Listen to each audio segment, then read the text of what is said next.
Okay, we're going to go ahead and get started. There's a few things that we have to get some ground rules. Who's here from 13? From 10? You're hiding.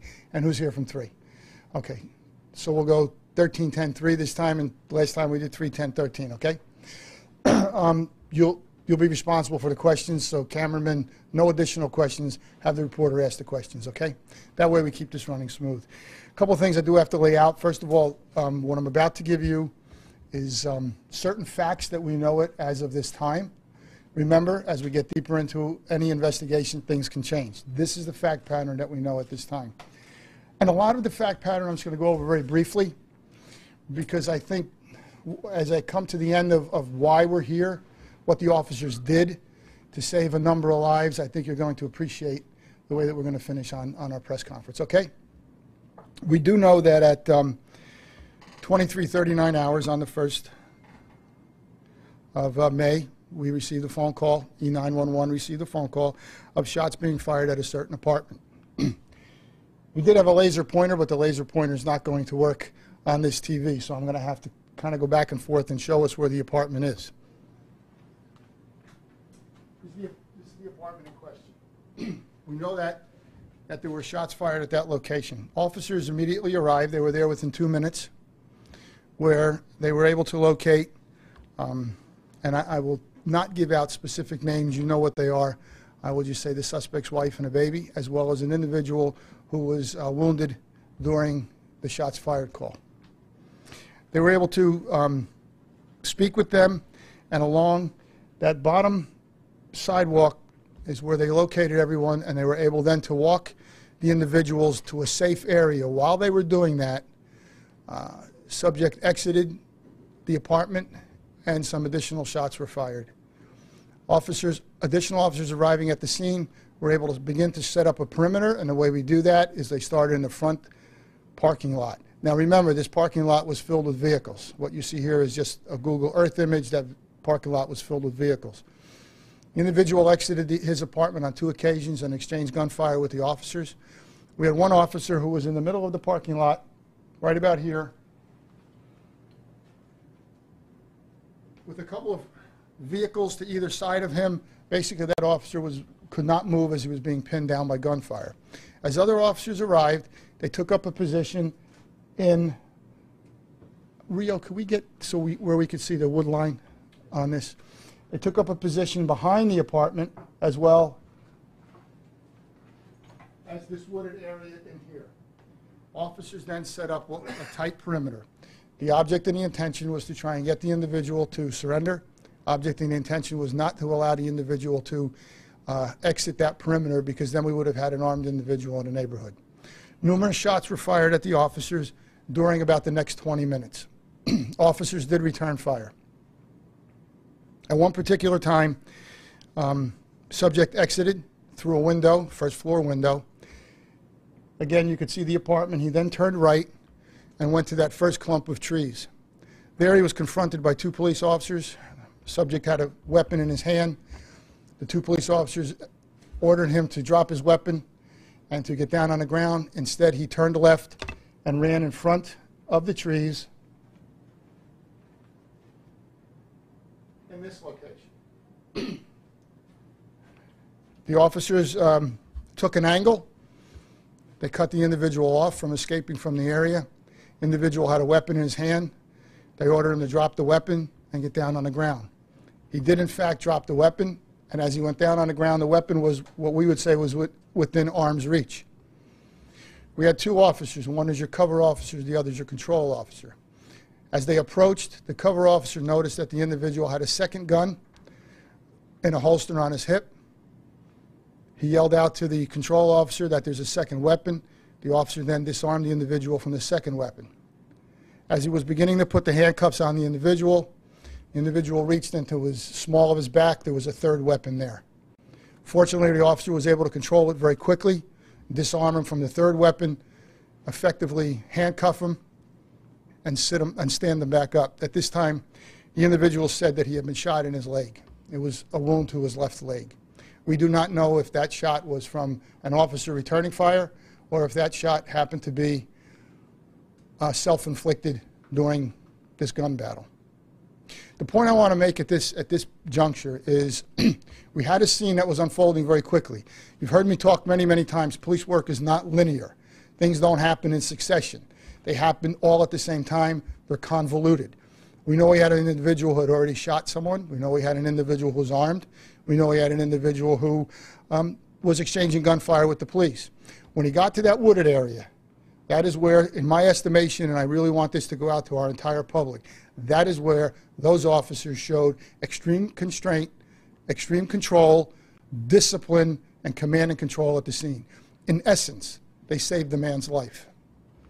You know, the individual who was wounded, they saved his life by getting him to the proper rescue authorities very quickly. I think they might have saved his wife's life by getting her out of the area as quick as they did. We had other citizens who were coming home that night who were in the area while shots were being fired. And finally, they saved the individual's life by not using deadly force. And again, sometimes it doesn't happen that way. But when it does, we need to really celebrate the fact that these cops put themselves in harm's way for people that they've never met, they have no connection to, and will never see again. You know, it's very similar to the case that we had of the bank robbery on General Booth Boulevard. We know that numerous shots were fired at the police there. They were able to confront the individual who was firing at the officers. As he was reaching for a weapon, they were able to control him quick enough and disarm him fast enough. They did not have to use deadly force. So that's the fact pattern that we know it as of right now. And I think we just need to take a minute to reflect on the heroic efforts of those cops at the scene. 13, you're up. Well, I mean, like you said, given the intense gun battle that lasted 20 minutes. Yes, it did. I mean, first of all, I mean, I've never been in a gun battle. I can't imagine what it's like to be an officer involved in that, and just how much restraint did they use to not use deadly force, like you said, when he ran to the trees there. We have to remember, you know, there's training, there's supervision, but eventually we revert back to survival tactics. I think those officers did a fantastic job in keeping everything in its proper place. And I think we have to also reflect for a moment that, thank goodness, the individual didn't go for that weapon quicker, because we might have a whole different outcome here. And for my second question, this happened Friday night, but the press was not notified until 4:30 on Saturday. We're just wondering why the delay there. We had a lot of things to sift through at that particular moment, and our main responsibility, our main focus was on the scene, Eric.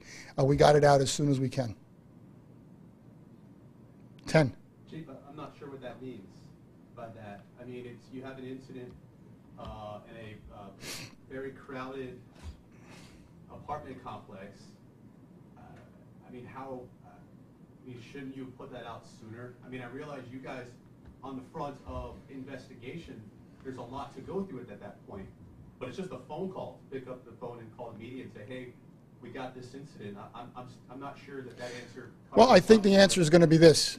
Basically, the individual was in custody. There was no longer a public safety threat. We got the information out as soon as we could. That's when we put the information out.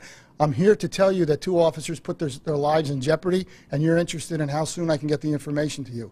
We did put it out as fast as we could. We could discuss that at maybe a different time. I mean, no, we're not going to continue the discussion as to when we put the information out. I don't want to argue with you. Well, you're not. But from a standpoint, it just says then we're going to only put out information when we want to put it out, when it really suits us. If we're looking for someone, I still don't understand why it took so long.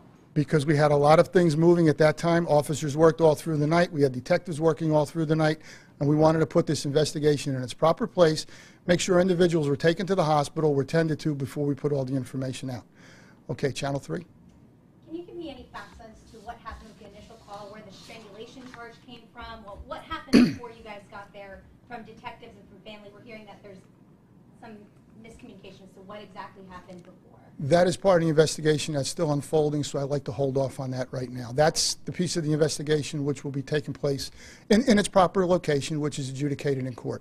Okay, also, family had mentioned that he was drunk at that point, doesn't quite remember what happened that night. What was he like when he was taken into custody afterwards? What was the suspect like? Well, he did have a gun wound to his leg. We did get him the proper medical attention at that time. There is indications of high intoxication at that time. Was he compatible with you guys? I'm sorry. Was he combative with you guys once he was in custody? I'm not going to say combative at that point. Prior to being in custody, he was highly combative.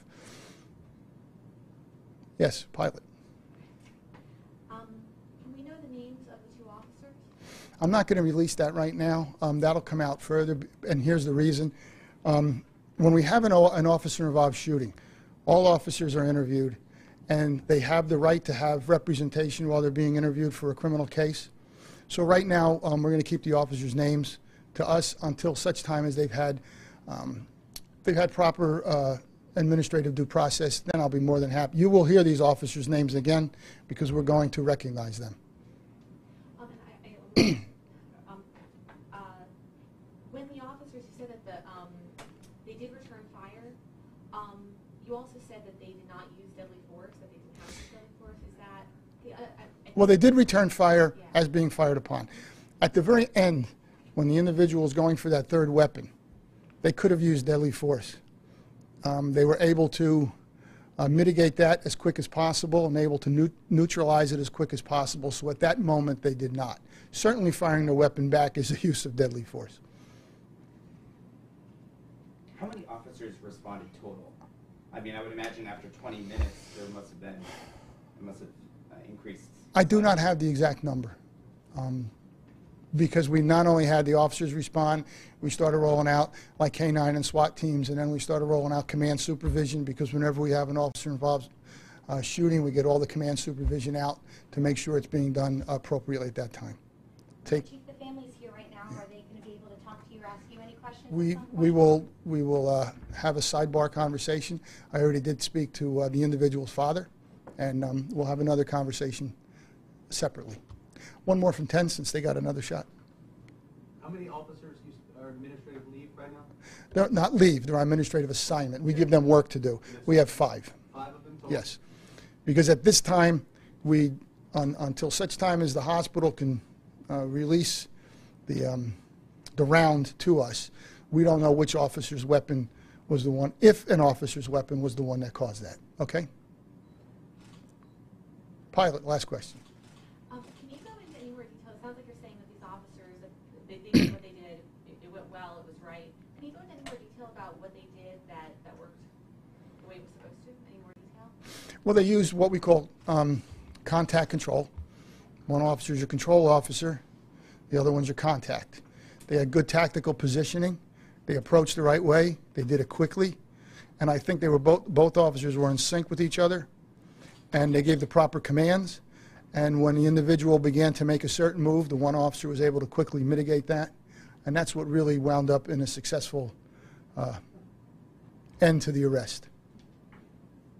And please, everyone has to remember, it doesn't always happen like this. Sometimes an individual who has a weapon points it the wrong way, and then officers have to use deadly force, which is acceptable by law, and I think it's acceptable morally. I think the officers did a fantastic job in this particular case. Okay? All right, thank you.